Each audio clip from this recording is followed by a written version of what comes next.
ئێمە وەکو وەزارەتی گشت و کاڵ و سەرچاوەکانی هەرێمی کوردستان دەواازەی هاتنە ناوەیە بە بازاڕی عێراق.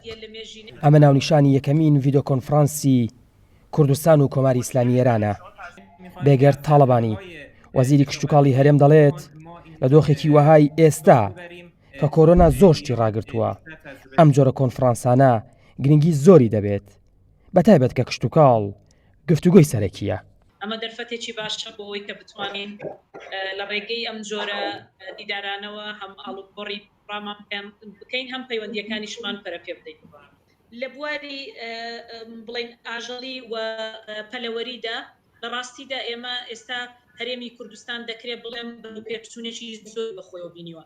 لە بواری پرۆژەکانی گاوداری شیرەمەنی ئێران توانیویەتی بەرەو پێشچوونێکی زۆر بەخۆیەوە ببینێت و لەم تەجروبەیەدا ئێمە وەکو هەرێمی کوردستان دەکرێت بڵێم لە سەرەتاداین بۆیە ئێمە دەکرێت دگای وەزارەتی گشت و کاڵ واڵاکەین بۆ هێنانی ئەو کۆمپانیانە یاخود بۆ هاتنی ئەو کۆمپانیانەی کە دەتوانن لە بواری شیرەمەنیدا هەرێمی کوردستان کار بکەن.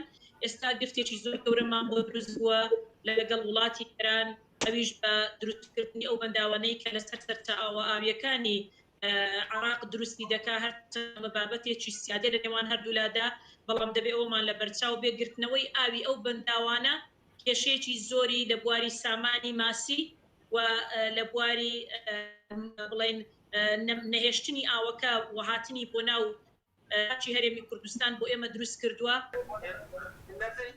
شێخ مستەفا عەبدوڕەحمانی سەرۆکی یەکێتی هاوردە و ناردنکارانی هەرێمی کوردستانیش دەڵێت 6 ملیار دلار قەبارەی ئاڵوگۆڕمانە لەگەڵ کۆماری ئیسلامی ئێران. بەم کۆنفرانسانە دەمانەوێت قەبارەکە زۆر زیاتر بکەین.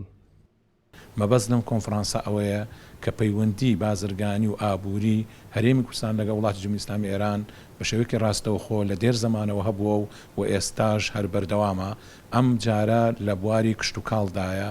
بۆیە ئەمانەوێ ئێمە زۆر باس و خواسی لەسەر بکەین بۆ ئەوەی کەوا بتوانین ئێمە لە هەرێمی کوردستان کرتی کشت و کاڵ زیاتر بەرەو پێشەوە بڕوات لە ڕێگەی کۆمپانیە خۆماڵیەکانی خۆمان و کۆمپانیەکانی وڵاتی جمهوریی ئیسلامی ئێران.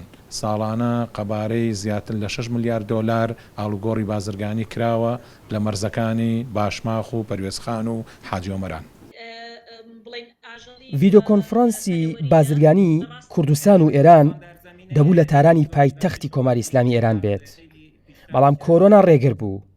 هەردوو لا دەیانەوێت پەرە بە بازرگانی هەمە جۆر بەتایبەت کشت و کاڵ بدەن. ئاوەڕالیگەلی کوردستان.